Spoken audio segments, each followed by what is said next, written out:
j'ai eu un acné juvénile très envahissant. Et quand j'avais 16 ans, 15-16 ans, j'ai été défigurée. Mais quand je dis défigurée, c'est défigurée. J'avais pas du tout cet aspect-là. J'avais des marques violettes sur tout le visage, on aurait dit une coccinelle tellement j'en avais. J'avais des trous dans la peau, j'étais défigurée. Et ça a été compliqué pour moi parce que j'essayais de masquer avec des poudres, des crèmes, des trucs.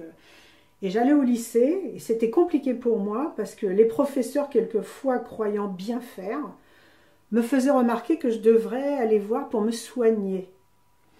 Et c'était terrible parce que je me voyais déjà défigurée et ma mère faisait ce qu'elle pouvait. Elle m'emmenait chez les dermatos, mais il n'y avait pas ce qu'il fallait à l'époque.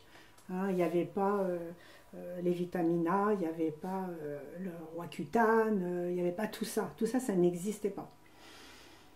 Et je suis allée voir un professeur qui s'appelait le professeur Grupper, qui était un grand dermatologue mondialement connu. Alors pas grand par la taille parce qu'il était beaucoup plus petit que moi, mais un petit bonhomme d'une énergie inimaginable. Et je suis allée le voir parce que j'en pouvais plus. J'avais 18 ans à peu près, 17 ans. Je suis allée le voir, j'en pouvais plus. Et donc il m'a dit, écoute, premièrement, je vais te soigner ton sang, déjà, parce que c'est la première chose à faire. Et ensuite, je te soignerai ta peau. Et en plus, il y avait des aliments qui étaient interdits. Alors, pour ceux qui sont sujets aux boutons d'acné, donc sachez que le coca et les œufs, c'est pas possible. Voilà, d'après le professeur. Bon. Donc, pendant 2 ans, il m'a soigné mon sang avec des antibiotiques. 2 ans d'antibiotiques, une pilule. J'en avais pas besoin à l'époque, hein, j'étais jeune, mais une pilule qui faisait venir de Suisse, qui était dosée apparemment particulièrement pour ça. Et au bout de 2 ans, donc il m'a dit, bon bah écoute, je vais te faire un peeling par gommage. Et pendant les 2 ans, à chaque fois que je repartais, qu'il voyait que j'étais un peu déçue parce que les résultats n'étaient pas flagrants, et en fait j'étais toujours tellement marquée que j'étais vraiment défigurée. Il m'attrapait le bras et puis il me disait surtout, ne va pas voir les esthéticiennes, ne va pas dans les cabinets d'esthétique et ne va pas te faire un peeling par piqûre. Par piqûre. Il me dit, parce que tu vois les peelings par piqûre, j'en ai plein ma salle d'attente. Eux, ils sont défigurés parce que c'est pas l'épiderme, c'est le derme, c'est creusé, ils ont des trous. Il me dit, ils sont défigurés, je peux plus rien faire. Donc pendant 2 ans, il m'a attrapé le bras à chaque fois que je partais. Fais-moi confiance, parce qu'il sentait qu'on est fragile quand on est ado. Et il sentait, et c'était plus qu'un père quand il me parlait comme ça. Vraiment, j'en suis tout émue d'ailleurs. Et au bout de 2 ans, il m'a fait un peeling par gommage. Alors il me dit, tu vas aller voir la dermatologue, elle va te faire un nettoyage de peau. Oh, j'ai un nettoyage de peau. Oh, moi j'adore. Nettoyage de peau, mais des crèmes et tout, on te masse, on fait des trucs, c'est extra ça. Donc 2 jours avant le peeling, il m'envoie donc dans le 8e arrondissement. Heureusement, j'avais ma voiture pour la suite. Et je suis allée en voiture, je me suis garée. Donc j'arrive et puis elle me dit, voilà, professeur Grupper, nanana, oui, d'accord, donc je vais vous faire un nettoyage de peau avant votre peeling. D'accord, alors allongez-vous là, je vous mets des lunettes, les lunettes avec les cotons. Je me dis, mais qu'est-ce qu'elle me fait? Ah non, non, non, non. Le nettoyage de peau, c'était un produit qu'elle m'injectait dans chaque marque de mon visage. Y compris les marques qui sont bien là sur les os. Donc je me suis tapé 40 piqûres. Je suis ressortie, j'avais la tête comme un chou-fleur. J'ai dit heureusement que je ne prends pas les transports en commun, c'était affreux. Et je suis rentrée à la maison, ma mère s'est catastrophée. Elle me dit mais qu'est-ce qu'elle t'a fait? Et j'étais rouge, boursouflée, tout ce qu'on veut. Mais vraiment. Mais par contre, presque plus de marques, c'est-à-dire que ça avait dilué en fait, voilà. Et donc 2 jours après, je vais voir le professeur, je me suis dit, dites donc, vous auriez pu me prévenir, hein, parce que j'en ai bavé. Hein. Ben, il m'a dit, oui, mais si je vous l'avais dit, vous ne seriez pas allé. Ah, il m'a dit, c'est pour ça que je ne vous l'ai pas dit ce que c'était le nettoyage de peau à ma façon. Ah, il m'a dit, bon, je vais vous mettre le truc très granuleux, vous restez là allongé, là. Donc j'étais à l'entrée d'un tunnel comme les scanners, parce qu'en fait, ce professeur expérimentait un traitement sur des gens qui avaient une maladie. Il m'avait expliqué, sur leur corps, ça leur fait comme des écailles de poisson. Enfin, pour synthétiser, hein, voilà. Donc, c'était une maladie hyper rare. Et lui, il expérimentait, donc, dans ces espèces de tunnels qui envoyaient des ondes, des machins, il expérimentait ce traitement. Donc, il me met là-dedans. Puis, bien sûr, on ne voit pas son truc. Et il me met ça. Il me dit, bon, ben voilà, donc ça va chauffer un peu. Un peu.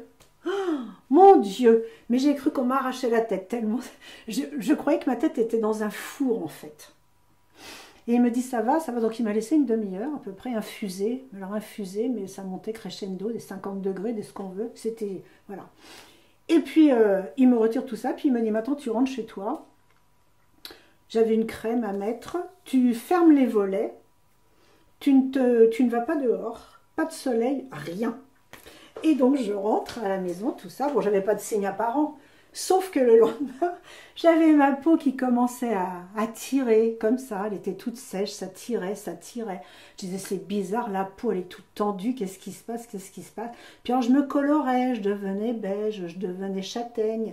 Et au bout de 4 jours, j'étais chocolat, avec une peau qui ressemblait à du plastique, en fait. Ma mère était affolée. Mes frères se foutaient de moi. Ma mère était affolée. Mais elle me disait, mais qu'est-ce qui t'arrive? Mais qu'est-ce qui t'a fait? Je disais, ne t'inquiète pas maman, la peau va tomber. C'est une mue en fait. Mais j'étais marron chocolat hein, quand même. Hein.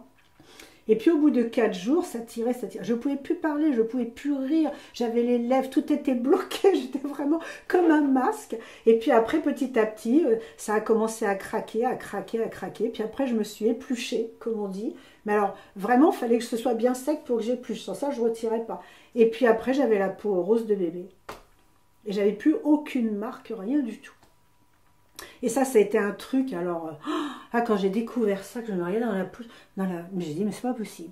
Sauf que, évidemment, ma peau est restée très fragile, comme un fil, en fait. Donc, je suis très réceptive à la pollution, à plein de choses.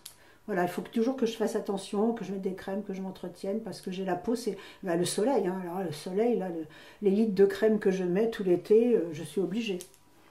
Mais ce professeur était extraordinaire. Et après le décès de ma mère, j'avais un grain de beauté qui était ici, qui était plat, et comme un Smarties écrasé.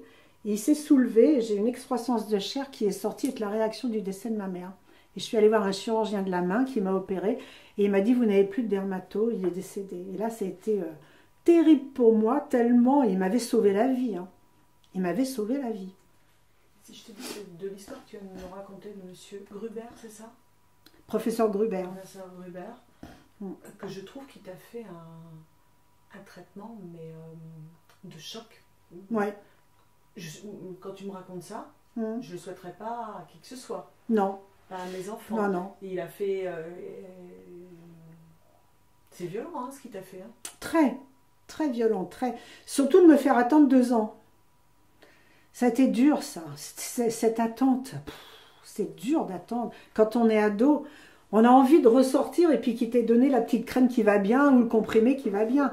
Mais moi, j'étais tellement défigurée avec mes marques, j'avais des marques violettes, hein, je te montrerai une photo, c'est vraiment une coccinelle, hein, c'était affreux. Donc c'était vraiment compliqué là. Hein. Mais il ne fallait pas se planter parce que... Justement, c'est pour ça qu'il me retenait de ces cabinets d'esthétique qui font quand même n'importe quoi. Parce que c'est pareil, il faut quand même faire attention parce qu'il y a des cabinets d'esthétique, ce ne sont pas des professionnels, c'est pas du médical. Ils vous piquent dans le visage, ils vous injectent des trucs, c'est comme les botox ou l'acide hyaluronique qui vous reste sous forme de kyste et qu'après c'est une opération au visage quand même. Donc, je crois qu'il faut un peu faire attention à tout ça.